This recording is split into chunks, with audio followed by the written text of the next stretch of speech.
Welcome. Give me just a second. We're going to get set up here.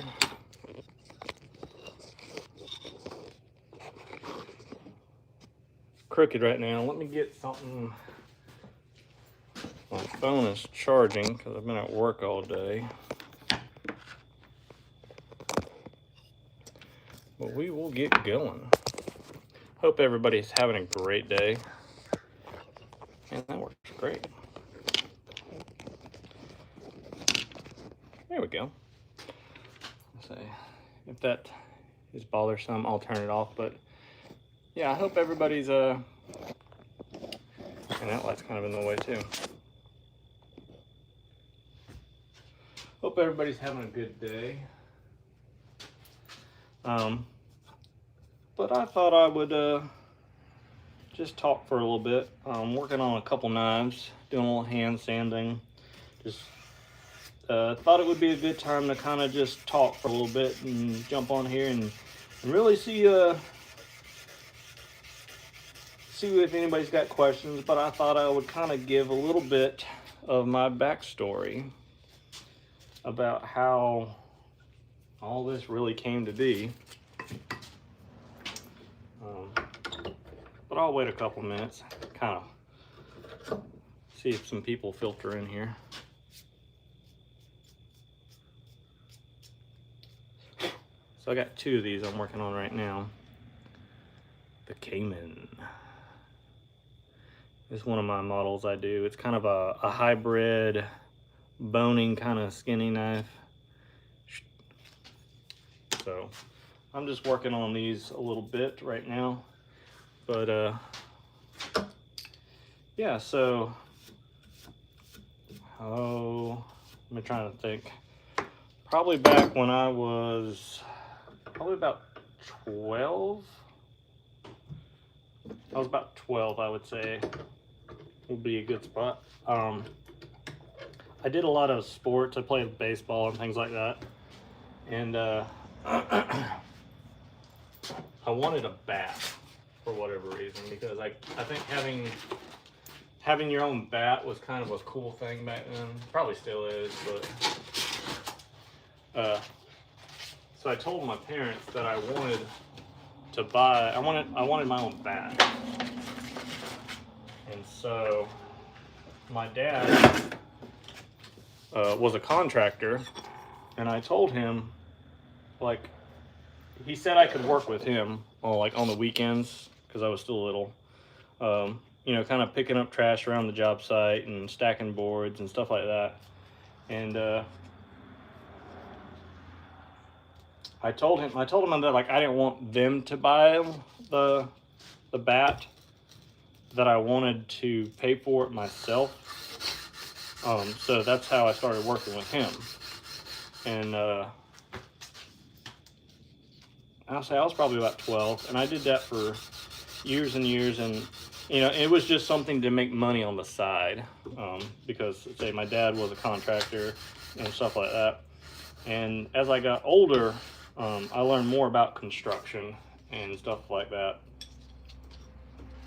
And I remember vividly this one time we were doing some framing, and I was framing in windows, and he came by to look at what I was doing, and he stopped and he took out his tape measure and measured like where the reveal was for where the window was, to like the bottom part. And it was like, I don't remember what it was, but it was like maybe like a ½ inch difference. And he told me tear it out, basically, because it was wrong. And I was like, but I've already nailed it together. It's already done. But and I remember him looking at me and saying, like, you know, in this kind of field, in this kind of job, like when you're producing a product for people, like, your product is your reputation. And like, if you're not happy with your product, you don't put your name behind it. And so he made me tear it out and redo it right. And it's like, for whatever reason, he says that he doesn't remember that, but I remember I remember that vividly because that has always stuck with me with anything that I've done when it comes to like the knives that I make or things like that. That like if I'm gonna do something, uh, it's worth my time to make sure that the product that I produce, deliver to my customers, is something that I want my name associated with. Um, and I know that seems kind of strange, you know, kind of that backstory, but it, it's always driven me that, you know, my name is, I don't have one on me right now, surprisingly. Um, I took it off before I walked out here. Actually, I've been carrying a different prototype knife, so that one doesn't have my logo on it, but it's always stuck with me that, you know, the last thing I do before I sharpen the knives is I put the logos on them. And that's kind of like my last check is to, you know, I'm happy with this, that this is to the best of my abilities. And and and it's just one of those things. It's just like a brand or name.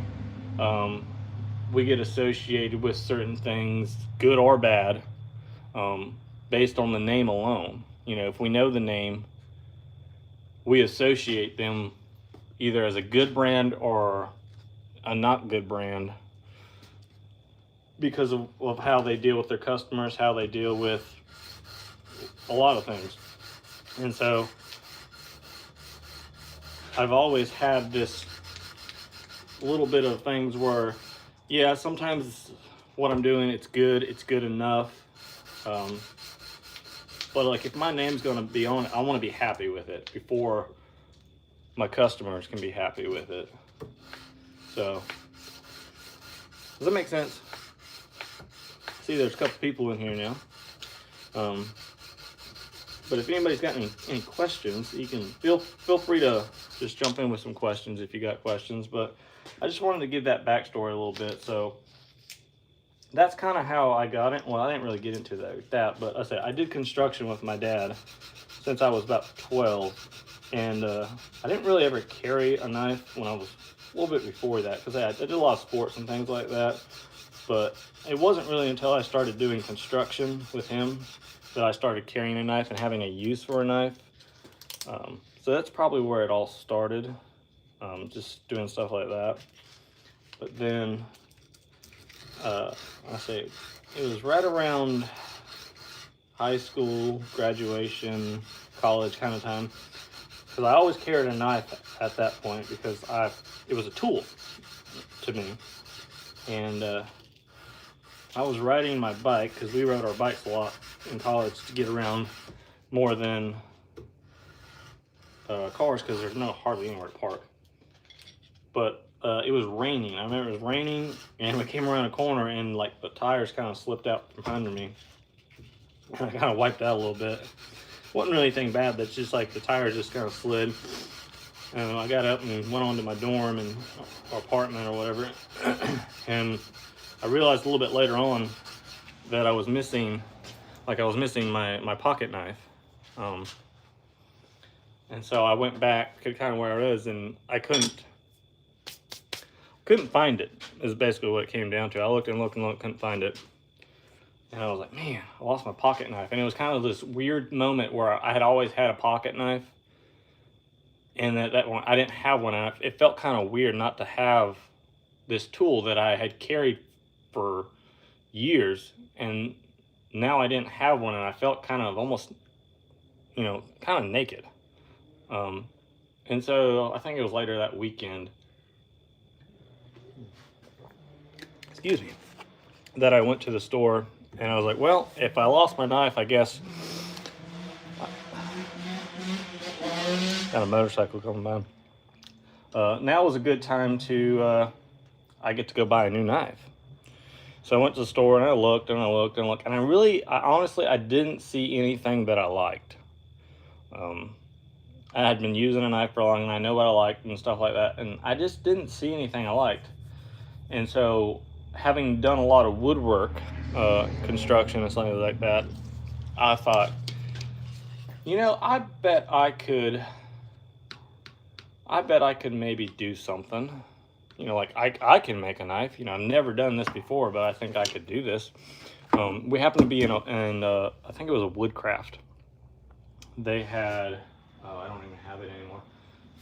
They had a like a knife where you just add what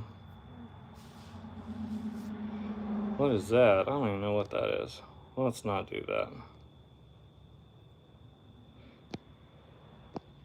You just basically put the scales on. And so I got that, and I did that weekend. And the knife was kind of, honestly, it wasn't that good. But it was at this moment that I was like, you know, I can do the handles. I've done woodworking. Maybe I can do all of this, you know. And I really didn't know that much about metalworking. I hadn't really worked with metal that much.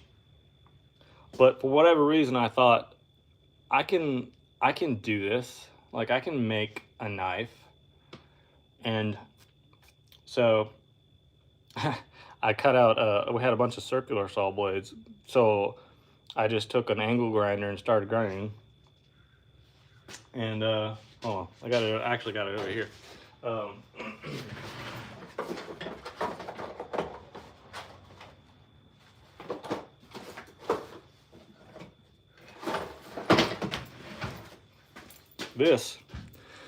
This is what I made. This is the very first Blauert knives. I don't know if you can kind of see that there's a little, initial that I carved into it. This was the very first knife that I made. It's not heat treated. It's made from a circular saw blade from probably Lowe's. It's not even, but this was like the moment where I was like this thing works. Like, I made this. And it's made out of corn cob. It's got pins on it. It's actually, see, it's cracking right here. I keep it in the drawer. Just, I come across it every now and then. Just kind of a reminder, and so I made this, and I've actually used this knife here to skin, I don't even know, a bunch of hogs, because it's fairly soft because it's not hardened. But yeah, it's kind of cool. So that's kind of where all that started, and I have just progressed from there. I've learned a lot of things, learned from a lot of different people, actually how to do this stuff right. And I've come to a point, let's say that was probably, early 2000s. Let's say I graduated, 2006 to 8, somewhere in that range, was about that time. And so I started learning all about, hand making knives, custom knives, all the stuff that went along with it, how to do really fancy stuff. And I did that for a long time. And the last couple years I've gotten to where I don't really want to, hey, what's going on? I don't really want to make fancy knives. I don't like art knives. I want to make functional tools for people that are hunting, fishing, cooking, every day, stuff like that. I mean, that's what I really enjoy doing. And especially this last year, I've come to the realization that I'm only going to be able to do this for so long. And I have been racking my brain on how to, not how do I make one knife, how do I make 2 knives, but like, how do I make hundreds of knives? How do I make thousands of knives? How does that look? How do you do that? What do you need? And it's a whole different kind of problem trying to figure out, I can make this knife, like I'm making this knife right here. But how do I make you know, knives for everybody who's going hunting, going fishing, doing, you know, all these things. Like this is one done hand by hand, you know, piece by piece, one at a time. And so I think the direction that I'm wanting to go is that this thing's in my way. I really want to move my company in a direction where I have the equipment where I can take the designs that I make, the things like that, or you know, like even some of these folding knives, that designs that I have, and create a company where I can get good knives for people that are doing work, that are actually using the knives, not just, you know, like these ones. These are the ones I'm doing right now. This is my newest model. You know, it's not super fancy. It's got micarta handles on it, but this is just like a little workhorse of a knife. I have a model that I've been carrying for like I don't know, 4 or 5 months now, and it's not a big knife, but it's just a workhorse, and that's what I want. I want knives that are going to help people do their jobs, and the problem that I run into with all this is I'm good at making things, but I'm not good at marketing. I'm not good at selling things, and so I have been trying to learn. Try to get some of that light out. Been trying to learn how do you find people that, you know, target this, and it's such a weird world now that we have with social media, because it's not always, you're just kind of putting information out there, but I don't really know who gets it and who doesn't get into it, or who receives it, I guess. And so it's hard to kind of find feedback in that about what people need, what people want, what people are looking for. But it's really something that I think that I'm not a big maker. I'm not, you know, one of these big knife companies. But I know that people who have my knives, people who own my knives, people I have actually gotten to, you know, take one of my knives and put it in their hands. Sorry. Love my knives, like my kitchen knives. This is one of my kitchen knife designs. This is a big boy right here, big chopper, you know.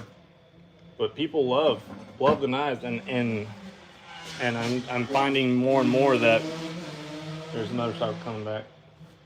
More and more that making knives one by one is just, you know, the older I get, I'm saying the older I get like I'm an old man, but I'm looking forward, you know, 20, 30 years, you know, I'm not going to be able to make knives and grind hands and do hand finishes and do custom stuff. That I think I'm going to trying to figure out how to get equipment. What do I need? Who do I need to, you know, be in contact with to create a business and a company to make these things, to get people out there. Because, you know, I don't have like celebrity friends and things like that where they take my knives and be like, this is the greatest knife I've ever used.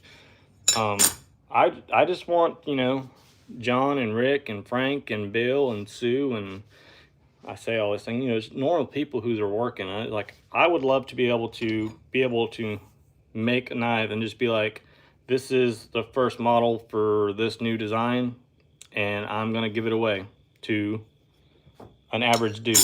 Because, you know, sometimes, you know, a $250 knife might seem expensive, but it's a tool. I mean, you can go to Lowe's, Home Depot, Menards, and you buy a $250, $400, you know, table saw or a miter saw. It's a tool, you know. So investing in good tools, and when you see the return investment on the tools, it's worth the investment, and say it's an investment. And I would love to just be like, here, I know if you use this, you will love this knife, and your, and not necessarily your endorsement, but your genuine feedback will be far beneficial to my company to give that away. But like I say, right now, like every knife like is keeping the company alive right now. Like every knife that I sell, like I got 2 of these to make right now, and that right now is like I only get to make a handful of knives. I say I work full time, I do things, kids, life.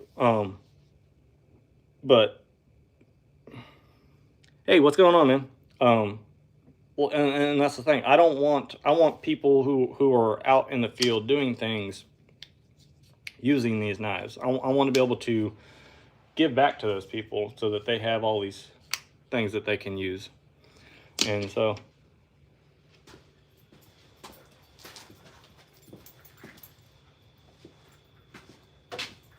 somebody just pulled up. So those are my thoughts, but I gotta run. Maybe we'll pick up this conversation at another time, but I appreciate all you guys for being here. Maybe we'll try to schedule some stuff, so be a little more consistent. But I appreciate all everybody being here. Have a great day and a great weekend. Bye.